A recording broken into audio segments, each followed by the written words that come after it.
Hi everyone and welcome to today's world affairs. और आज का जो हमारा टॉपिक है, यहाँ पर आप देख रहे होंगे बॉलीवुड। और दरअसल आप देख सकते हो कि बॉलीवुड के साथ साथ में इन्होंने साउथ इंडियन मूवीज के लिए भी बहुत ही ज्यादा अच्छी मूवीज में कंट्रीब्यूशन दिया है। नाम इनका रश्मिका मंदाना है। और दरअसल अब ये चर्चा में है और शायद अपने न्यूज में और वीडियोस के फॉर्म में देख ही लिया होगा कि चर्चा में रहने का कारण।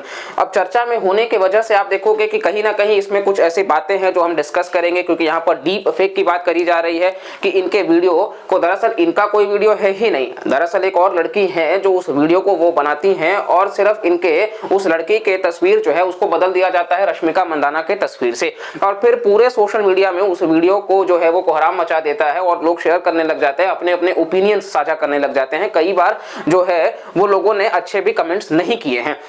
अब इन सब के बीच आप देखोगे तो ये बात आती है कि इस प्रकार की टेक्नोलॉजी आखिरकार आर्टिफिशियल इंटेलिजेंस के ऊपर हमारे चैनल पर भी कई सारे वीडियोस आपको देखने को मिल जाएंगे और हमने लगातार चेताया है कि एआई जो है वो कितना ज्यादा खतरनाक हो सकता है। और यहाँ पर अब आप देखोगे तो इस प्रकार की भी घटनाएं हो रही हैं।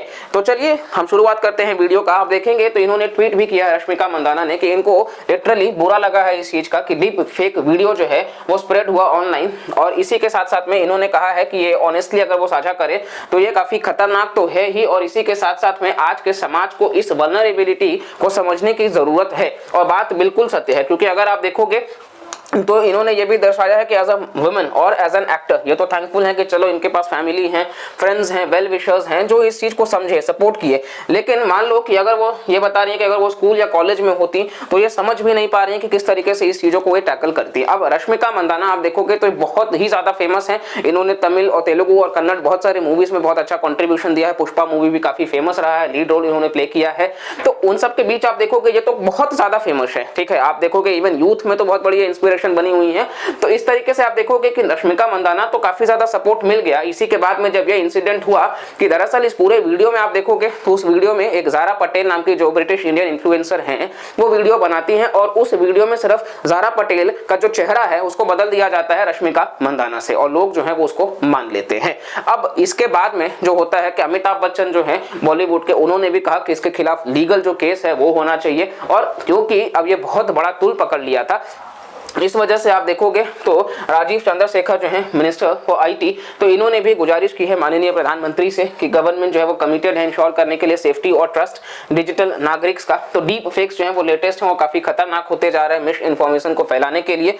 तो ऐसे प्लेटफॉर्म्स को हमको डील करना होगा। अब अगर आप देखोगे तो यूजुअली लॉ ये बताता है कि 36 घंटे के अंदर अंदर ऐसे वीडियोस को डिलीट कर देना चाहिए। और अगर आपको इस चीज को पता भी लगाना है तो मतलब ठीक है, आप टेक्नोलॉजी के यूज से पता तो लगा सकते हो कि कहां कहां इस्तेमाल किया गया है। लेकिन आज के सोशल मीडिया में 36 घंटे बहुत ज्यादा होते हैं। अगर 36 घंटे दे दिए जाएंगे तो मतलब ऑलमोस्ट फैल चुका होगा, क्योंकि नेगेटिव चीज आपको भी पता है कि बहुत जल्दी। और इस प्रकार का जो इस्तेमाल है डीप फेक का, वो सिर्फ ये पहली ऐसी घटना नहीं है, ऐसी बहुत सारी घटनाएं हुई हैं जहां पर आपको हम बताएं तो कहीं ना कहीं कई बार ऐसे रिश्ते भी बिगड़े हैं। ऑस्ट्रेलिया में भी ऐसा एक केस आया था जहां पर उस महिला को मतलब इस्तेमाल कर लिया गया था पोर्नोग्राफिक एडल्ट वीडियोस में इस्तेमाल करने के लिए। अब आप सोचिए कि वो महिला जिंदगी भर सबको समझाते रह गई, लेकिन लोग मानने से इनकार कर दिए। ऑस्ट्रेलिया जैसी कंट्री का बात, हम हमेशा भारत में सोचते हैं कि पेट्रियार्कल माइंडसेट, लेकिन हम ऑस्ट्रेलिया की बात कर रहे हैं कि उस चीज को वो, और ऐसे बहुत सारे केसेस हैं जहां पर डिवोर्स भी इवन इसी वजह से बढ़ गया, क्योंकि फर्स्ट इंस्टेंस में लोग ऐसी घटनाओं को सच मान लेते हैं और फिर उस वक्त विश्वास नहीं कर पाते हैं अपने पार्टनर की बात को। और ना सिर्फ वही, आप सोचे कि सोशल रिलेशंस को खराब कर रहा है। इसी बीच आप देखोगे तो अजमेर में, राजस्थान में बच्चियों के साथ में भी कई बार आप उस वक्त बहुत ज्यादा ये वायरल हुआ था कि वहां पर रेप हुआ था बच्चियों के साथ में। अब उसमें क्या है कि कई सारी बच्चियां जो हैं उनका भी तस्वीर जो है वो चेंज कर दिया गया था, जिसकी वजह से जो बच्चियां इन्वॉल्व नहीं हुई थी उसमें भी आप देखोगे कि कहीं ना कहीं उन्होंने भी सुसाइड कमिट किया, क्योंकि सोसाइटल प्रेशर बहुत ज्यादा उनके ऊपर होने लग गया।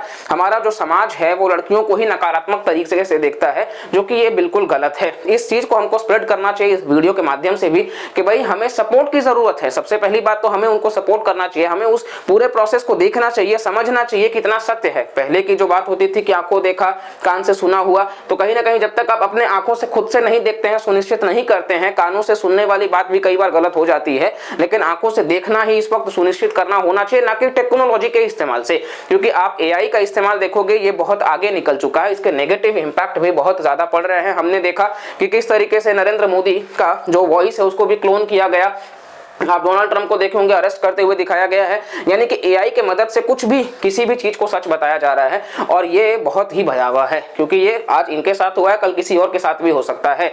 और ये ज्यादातर आप देखोगे 90% इस्तेमाल जो है वो पोर्नोग्राफिक कंटेंट में किया जा रहा है। मान लो कि जो बहुत ज्यादा फेमस है, अगर उनको डीफेम करना है तो उनको एडल्ट वीडियोस में उसका इस्तेमाल किया जा सकता है, फेस जो है वो चेंज किया जा सकता है, कई बार वॉइस भी ऑलमोस्ट सिमिलर वो निकालने की कोशिश करते हैं। तो इस प्रकार का आप देखोगे ये डीफेक जो है ये अपने आप में डार्क वेब है पूरा का पूरा, जहां पर इन चीजों का पता लगाया जा पाना बहुत मुश्किल है, सोर्स को पकड़ पाना बहुत मुश्किल है। इम्पॉसिबल तो नहीं है, लेकिन लॉ को भी कहीं ना कहीं दुरुस्त करना होगा, लोगों को अवेयर करना होगा और साथ साथ में एक सपोर्ट सिस्टम बनाना होगा। एआई का इस्तेमाल आपको पता है कि नेगेटिविटी, आप देखो हर चीज का एक पॉजिटिव है और एक नेगेटिव है। अगर आप पॉजिटिव में दिखा रहे हो कि चलो आर्टिफिशियल इंटेलिजेंस से लोगों की जिंदगी आसान हो रही है, तो ये नेगेटिव आप दिखा सकते हो कि किस प्रकार से बेरोजगारी बढ़ रहा है, किस प्रकार से आप देखोगे कि इस प्रकार के जो थ्रेट्स हैं जो लोगों ने सोचे भी नहीं होंगे, लोग प्रिपेयर भी नहीं रहे होंगे, उस प्रकार के भी आपको खतरे नजर आ रहे होंगे। यहां तक कि इजराइल और हमास वॉर में भी आपको देखने को मिलेगा कि कई बार फेक वीडियोस को चलाया गया है माफी चाहेंगे, कि एक दूसरे के कम्युनिटीज को वो ज्यादा से ज्यादा इन्फ्लुएंस कर सके। अब ऐसी घटनाएं रशिया और यूक्रेन वॉर में भी आपको देखने को मिल जाएंगी, यानी कि ये झूठा भी हो सकता है। अब इस बात का सच कितने लोग लगाते हैं? यूजुअली हम अपने देश की बात कर लेते हैं। इस देश में 140 करोड़ की आबादी है, आधा जो है वो महिलाएं हैं, लगभग 60 से 70 करोड़ महिलाएं हैं।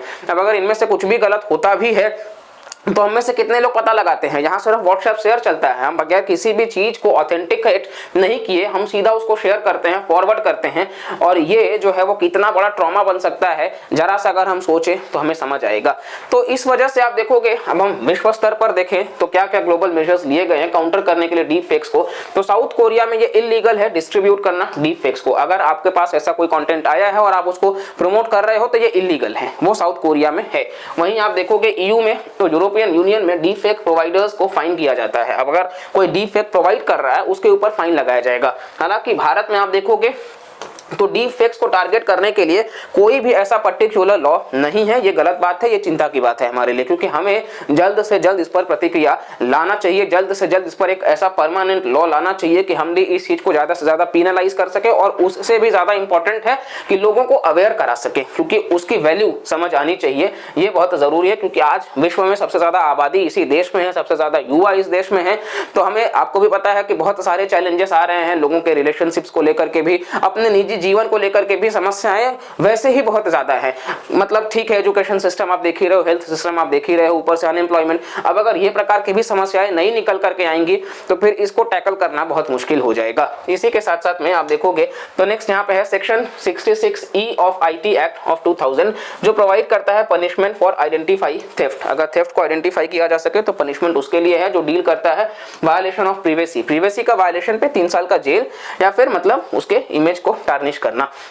अब ये आप सोशल मीडिया पर भी देखोगे, कई सारे जो न्यूज आर्टिकल्स हैं उन्होंने भी कवर किया है। Rashmika Mandanna slams viral deep fake video extremely scary. Amitabh Bachchan भी जो है उन्होंने भी कहा है कि लीगल एक्शन जल्द से जल्द लिया जाना चाहिए, और बिल्कुल लिया जाना चाहिए, क्योंकि इस प्रकार की घटना जिनके साथ हुई है, ये तो बॉलीवुड और साथ साथ में आप देखोगे साउथ इंडिया में इनका बहुत बड़ा रोल है, इन्होंने बहुत अच्छा मतलब किरदार निभाया है। तो आप देखोगे उसमें तो इन्होंने मतलब ठीक है पार्टिसिपेशन इनका रहा है, इनको सपोर्ट मिल रहा है, लेकिन जरा सा सोचिए कि अगर कोई कॉमन नागरिक होगा तो उसके ऊपर क्या बीतेगा।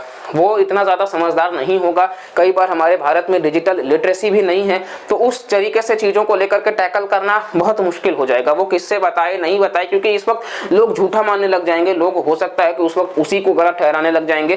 तो इस वजह से कहीं ना कहीं थोड़ा सा हमको अपने समाज में इन चीजों को भी जोड़ने की जरूरत है। साथ साथ में आप देखोगे तो ओवरऑल कंसर्न जो है वो तो बात बिल्कुल सच है। और डीप फेक को पहचानने के लिए भी कई बार आप देख सकते हो कि डीप फेक को आप पहचानने के लिए यहाँ पर यही है कि पिक्चर्स का जो इस्तेमाल किया गया है थोड़ा बहुत वो हेजी हो सकता है। आप देख सकते हो ऑडियो या वीडियोस भी आपको देखने को मिलेगा कि थोड़ा बहुत मतलब सिमिलर नहीं होगा, वीडियोस में भी जो ट्रांजिशन होगा वो उतना स्मूथ नहीं होगा। तो ये कुछ तरीके हैं जिससे पता लगाया जा तो सकता है, लेकिन 100% पता लगाना मुश्किल होगा, क्योंकि उतना ध्यान से देखना भी मतलब सबके बस की बात तो ऑब्वियसली नहीं है। क्योंकि आप उस निगाह से आपका जब फर्स्ट इंस्टेंस में निगाह पड़ जाता है तो फिर आप उसी को सच मान लेते हो। जब आप उसको सच मान लोगे तो फिर तो आप उसको मतलब ढूंढने की कोशिश भी नहीं कर पाओगे। इसीलिए आपको वो पेशेंस भी रखना होगा कि आप ऐसी चीजों को भी कहीं ना कहीं आइडेंटिफाई कर सके कि टेक्नोलॉजी में जाहिर सी बात है वो टेक्नोलॉजी है तो उसमें कुछ तो होगा भूल, लेकिन अब उसको उस भूल को पकड़ना होगा। तो ओवरऑल यही वो मुद्दा है जिसको लेकर के पूरे भारत में आप देखोगे इस वक्त ये ग्लोबल जो न्यूज़ है वो फॉलो कर रहे हैं और साथ साथ में जो भारतीय न्यूज़ है वो भी फॉलो कर रहे हैं कि किस प्रकार से ये चीज़ें मतलब नहीं होनी चाहिए, क्योंकि ये धीरे धीरे बढ़ता जा रहा है। तो ये बहुत बड़ा एक थ्रेट होता जाएगा प्राइवेसी के लिए भी, और ना सिर्फ प्राइवेसी के लिए बल्कि एक सिटीजन के ओवरऑल जो उनका राइट है उसके लिए भी, क्योंकि ये ओवरऑल बहुत बड़े चैलेंजेस को सामने ला रहा है। तो देखते हैं हम सरकार इसको लेकर के क्या प्रतिक्रिया देती है और सरकार इसको लेकर के कितनी उत्सुकता दिखाती है। उम्मीद तो हम यही करेंगे कि सरकार भी जल्द से जल्द एक अच्छे लॉ के साथ आएगी और लोग भी अवेयर रहेंगे इन चीज़ों को लेकर के। और ज़रूर आप लोग भी इस वीडियो को शेयर करिएगा ताकि हम इस बात को और ज़्यादा पहुँचा सके जो भी बात हमने कही है इस वीडियो के पूरे सेशन में। और साथ साथ में वीडियो अगर आपको पसंद आया हो तो प्लीज़ लाइक करिएगा, चैनल को सब्सक्राइब करिएगा और मिलते हैं अगली वीडियो में। तब तक के लिए bye bye, take care and जय हिंद।